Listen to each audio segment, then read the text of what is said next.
जय माता दी। नवरात्रि के चौथे दिन माँ दुर्गा के चतुर्थ स्वरूप माता कुष्मांडा की पूजा होती है। उनका नाम कुष्मांडा 3 शब्दों से बना है। कु थोड़ा, उष्मा ऊर्जा, गर्मी, अंड मतलब ब्रह्मांड। इसका अर्थ होता है थोड़ी सी उष्मा से ब्रह्मांड की रचना करने वाली शक्ति। इन्हें आदि स्वरूप भी कहा जाता है क्योंकि इन्होंने ही अपनी दिव्य हंसी से सृष्टि की उत्पत्ति की है। इनके 8 हाथ हैं, इसीलिए इन्हें अष्टभुजा देवी भी कहते हैं। इनके हाथों में कमंडल, धनुष, बाण, कमल, अमृत कलश, चक्र, गदा और जपमाला होती है। इनकी सवारी सिंह है जो साहस और वीरता का प्रतीक है। उनका स्वरूप तेजोमय, प्रकाशमान और अत्यंत मंगलकारी है। माता कुष्मांडा की पूजा करने से भक्तों की सभी बाधाएं और रोग दूर होते हैं।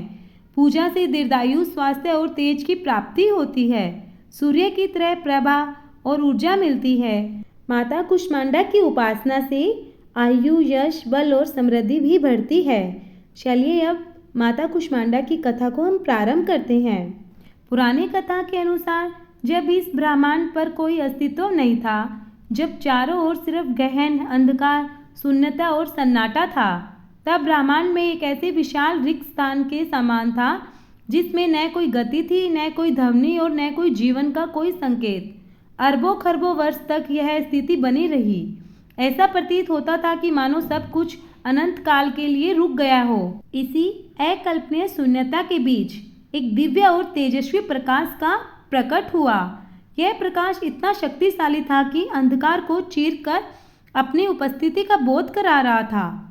यह प्रकाश और कोई नहीं बल्कि आदि शक्ति का ही एक स्वरूप था जो ब्रह्मांड की रचना के लिए प्रतीक्षारत था।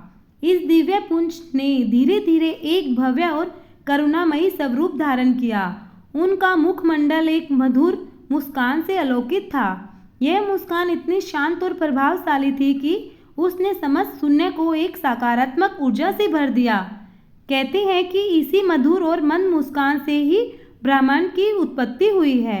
यह घटना उस समय घटी जब ब्रह्मांड में कोई ध्वनि नहीं थी और न कोई ऊर्जा और न ही कोई प्रकार की हलचल। उनके इसी अद्भुत कार्य के कारण उन्हें कुष्मांडा कहा गया। इसका अर्थ है कि अपनी ऊर्जा से अंड की रचना करने वाली। वे ही इस सृष्टि की प्रथम रचनाकार है। इसीलिए उन्हें सृष्टि की आदि स्वरूपा और आदि शक्ति भी कहा जाता है।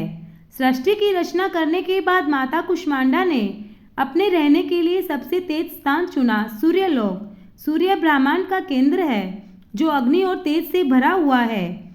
इसका ताप इतना अधिक है कि कोई भी देव, दानव या मनुष्य यहाँ निवास नहीं कर सकता।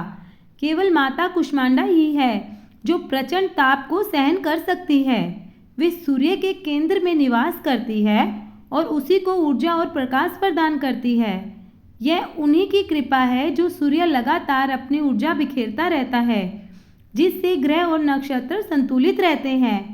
पृथ्वी पर जीवन संभव होता है। उनके इस स्वरूप को ही जीवन और ऊर्जा का स्रोत माना जाता है। माता कुष्मांडा का स्वरूप अत्यंत तेजस्वी और भव्य है। वे अष्टभुजाधारी है। उनकी प्रत्येक भुजा में एक विशेष वस्तु या अस्त्र होता है जो किसी न किसी दिव्य शक्ति का प्रतीक है। उनकी 8 भुजाओं में कमंडल है जो सृष्टि में जल और जीवन की उत्पत्ति को दर्शाता है। एक हाथ में धनुष और दूसरे में बाण है जो दुष्टों का संहार करने के लिए उनकी शक्ति प्रदर्शित करता है। उनके एक हाथ में अमृत से भरा कलश है जो जीवन, स्वास्थ्य और अमरता का प्रतीक है। यही कलश हमें रोगों से मुक्ति और दीर्घायु का वरदान देता है। उनके अन्य हाथों में चक्र और गदा है जो बुराई पर विजय और धर्म की रक्षा का प्रतीक है। एक हाथ में जपमाला है जो आध्यात्मिक ज्ञान और साधना का महत्व बताती है और अंतिम हाथ में कमल का फूल है जो पवित्रता, समृद्धि और निर्मलता का प्रतीक है। नवरात्रि के चौथे दिन माता कुष्मांडा की पूजा विशेष रूप से की जाती है। उनकी पूजा करने से भक्तों के सभी प्रकार के दुख, रोग और शोक दूर होते हैं। वे अपने भक्तों का आरोग्य, बल और तेज का आशीर्वाद देती है। ऐसा माना जाता है कि माता कुष्मांडा की सच्ची श्रद्धा से पूजा करने वाले व्यक्ति को सभी सांसारिक सुखों की प्राप्ति होती है।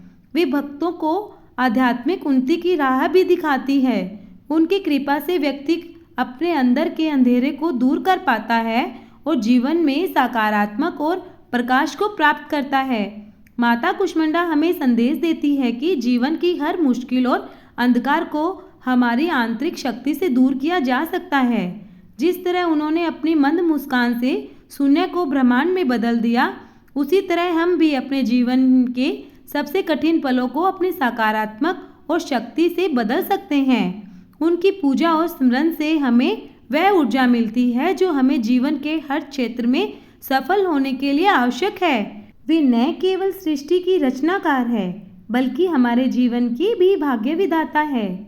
जय मां कुष्मांडा की।